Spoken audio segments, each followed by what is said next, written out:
quite late with WorkTools video this week. There was one topic I wanted to cover for a couple of weeks already. We were recording a podcast last Monday, and the guy who we interviewed, a great entrepreneur, said the company lives on the phones of the employees. And I was like, that's what he said by that is they use a lot of WhatsApp for company communication. Well, it happens in many companies, but the question is, does it make sense to enable your people to do that? And then at the same time, how would you actually set it up in a way that it does not disturb your people, but actually help to improve the collaboration within the company? Here are my thoughts on that.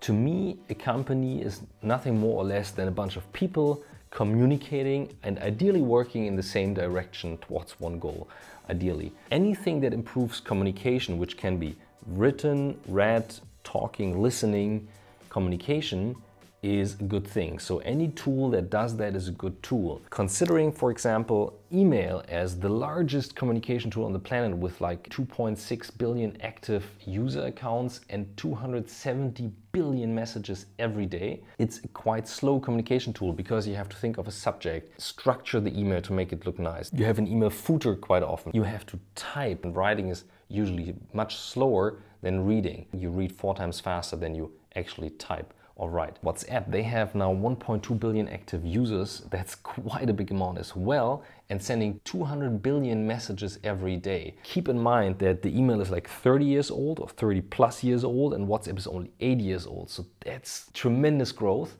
And I'm not Scott Galloway, so I won't predict the future based on these stats. But Scott, if you listen to this, please give us the crystal ball and the look into the future, what Facebook will do with WhatsApp. Facebook is excelling across several dimensions.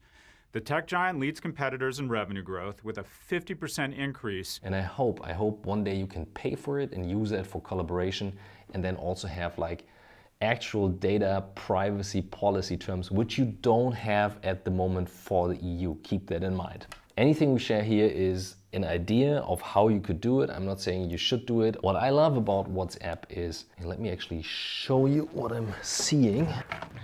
Not the most elegant way now, but it's a way definitely to do that. First of all, there's now also like, as you can see, 2-step verification. What I love about it, everything is focused around messaging. So the WhatsApp team tries to make the messaging experience the best you can have on the planet. They don't add anything that you don't need for it. And of course, you can discuss if you need the new status feature, which they try to build in to actually chase Snapchat. Take a photo, take a video, make a video call, make a normal phone call, leave a voice message, speech to text, type, send emojis, send gifs. So all types of communication are possible here. Okay, you're now live on the video. I'm just recording the video about WhatsApp. The second thing that I really like about WhatsApp, it's truly personalized. So it's not only fast, it's truly personalized. So people using WhatsApp know that it's not the assistant looking after the email account. It's not someone you call and they forward the call. It's you, because you usually don't give away your phone. I like the quote from Gary Vaynerchuk, who said, the smartphone is like the remote control of your life.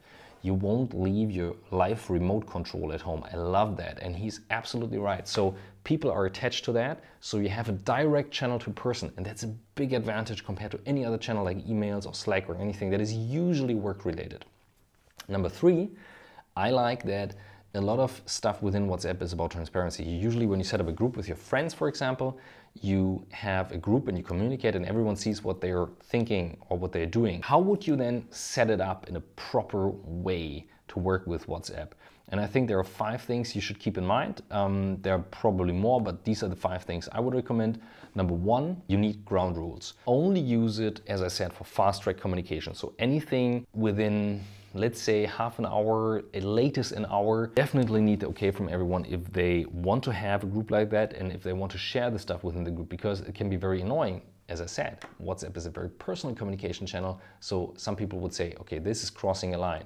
But I know more and more companies where they have good rules, and also it's perfectly fine to mute, of course, the WhatsApp group during vacation. This is also then the rule number 2. You want not too many, but not too few groups and not everyone in the same group.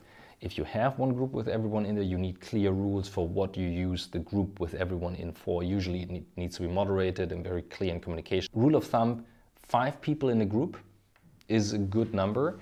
It's not too big, not too small. It's good in transparency, and usually 5 is a good team size in a company as well. Number 3, you need a quick bootcamp for the people, because there are several things you should keep in mind. You should teach your people that WhatsApp also works on, of course, the desktop, which is very important for working in a business environment. Web.whatsapp.com, okay, open the web app, scan the code, and you're good to go. And then WhatsApp runs on your device very, very fast. You can also add, as I said, security layers like the 2-step, which you then can set in the settings. Go to verification in 2 steps. This is now in German, but I think you get what it's saying. It's usually 2-step verification. Definitely use that and switch that on. This is all bootcamp stuff, like showing you people how to use it, what are the ground rules, are there shortcuts you can use to make it faster. This is definitely worth it because it will save time. It's worth it with any cloud tool or any modern communication tool. Number 4, you need a tool for dedicated collaboration. So we never share any clear files unless it's like a quick video saying, is that okay, but never showing the actual data. We always share a link to a Google Doc, for example, where people can work on at the same time, which is then also privacy compliant. So the actual work is done in a collaborative doc.